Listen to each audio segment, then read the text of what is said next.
Dengan kita sedang menggelar konsolidasi nasional persiapan Pilkada serentak 2024, kita semua di siang hari tadi sebagaimana kita sama-sama ikuti, kita mendapatkan informasi mengikuti adanya putusan Mahkamah Konstitusi.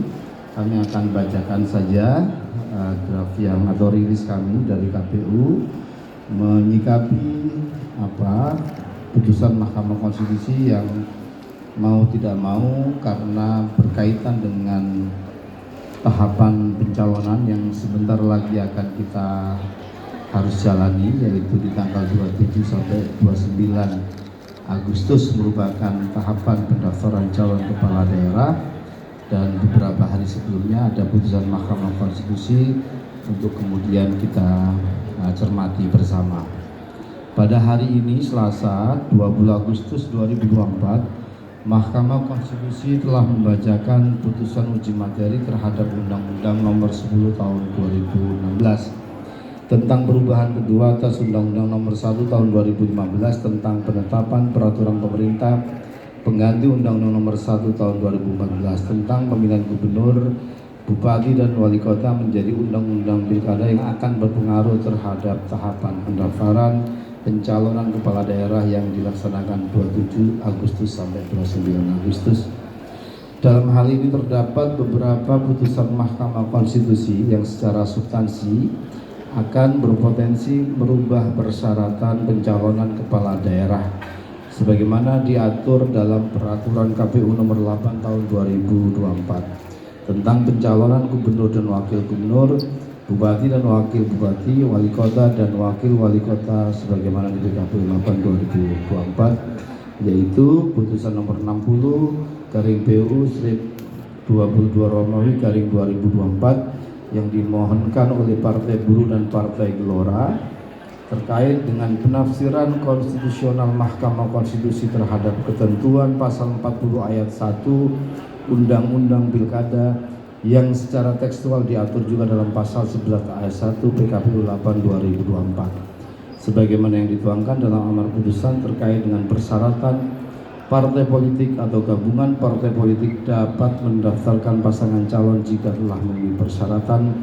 perolehan paling sedikit 20% dari jumlah kursi Dewan Perwakilan Rakyat Daerah atau 25% dari akumulasi perolehan suara sah dalam pemilihan umum anggota Dewan Perwakilan Rakyat Daerah di daerah yang bersangkutan tidak mempunyai kekuatan hukum mengikat sepanjang tidak dimaknai partai politik atau gabungan partai politik serta pemilu dapat mendaftarkan pasangan calon jika telah memenuhi persyaratan sebagai berikut.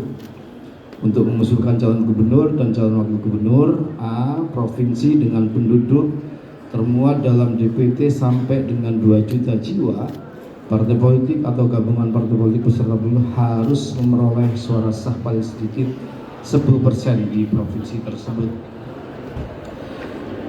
Provinsi dengan jumlah penduduk yang termuat dalam DPT tetap dalam DPT lebih dari 2 juta jiwa sampai dengan 6 juta jiwa, partai politik atau gabungan partai politik harus memperoleh suara sah paling sedikit 8,5% di provinsi tersebut. C. Provinsi dengan jumlah penduduk yang termuat pada DPT lebih dari 6 juta jiwa sampai dengan 12 juta jiwa, partai politik atau gabungan partai politik peserta pemilu harus memperoleh suara sah paling sedikit 7,5% di provinsi tersebut. D. Provinsi dengan jumlah penduduk yang termuat DPT-nya lebih dari 12 juta jiwa, partai politik atau gabungan partai politik peserta pemilu harus memperoleh suara sah paling sedikit 6,5% di provinsi tersebut. Untuk mengusulkan calon bupati dan calon bupati, calon wali kota dan wali kota, A. Kabupaten kota dengan jumlah penduduk termuat pada DPT dengan 250.000 jiwa, partai politik atau gabungan partai peserta pemilu harus memperoleh suara sah paling sedikit 10% di kabupaten kota tersebut. B. Kabupaten kota dengan jumlah penduduk yang termuat pada daftar pemilih tetap 250.000 sampai dengan 500.000 jiwa, partai politik atau gabungan partai politik peserta pemilu harus memperoleh suara sah paling sedikit 8,5% di kabupaten kota tersebut. C. Kabupaten kota dengan jumlah penduduk yang termuat pada daftar pemilih tetap lebih dari 500.000 sampai dengan 1 juta jiwa, partai politik atau gabungan partai politik peserta pemilu harus memperoleh suara sah paling sedikit 7,5% di kabupaten kota tersebut. D. Kabupaten kota dengan jumlah penduduk yang termuat dalam DPT lebih dari 1 juta jiwa, partai politik atau gabungan partai politik harus memperoleh suara sah paling sedikit 6,5% di kabupaten kota tersebut. Teman-teman sekalian, selain itu Mahkamah Konstitusi juga membatalkan pasal 40 ayat 3 Undang-Undang Pilkada yang mengatur dalam hal partai politik atau gabungan partai politik mengusulkan pasangan calon menggunakan ketentuan peroleh paling sedikit 25% dari akumulasi perolehan suara sah sebagaimana dimaksud pada ayat 1. Ketentuan itu hanya berlaku untuk partai politik yang memperoleh kursi di Dewan Perwakilan Rakyat Daerah yang secara tekstual diatur dalam pasal 11 ayat 3 PKPU 8 2024. Kedua, putusan Mahkamah Konstitusi nomor 70 PUU 22 Romawi garing 2024 terkait dengan persyaratan batas usia calon kepala daerah yang diatur dalam pasal 7 ayat 2 huruf C Undang-Undang Pilkada yang harus dipenuhi dalam proses pencalonan yang bermuara pada penetapan calon sebagaimana yang dituangkan dalam pertimbangan putusan Mahkamah Konstitusi di halaman 50. Sedangkan saat ini berdasarkan pasal 15 PKPU 8 2024 pemenuhan batas usia calon kepala daerah dihitung sejak pelantikan pasangan calon terpilih yang sebelumnya rumusan ketentuan tersebut merujuk pada putusan Mahkamah Agung nomor 23/P/2024.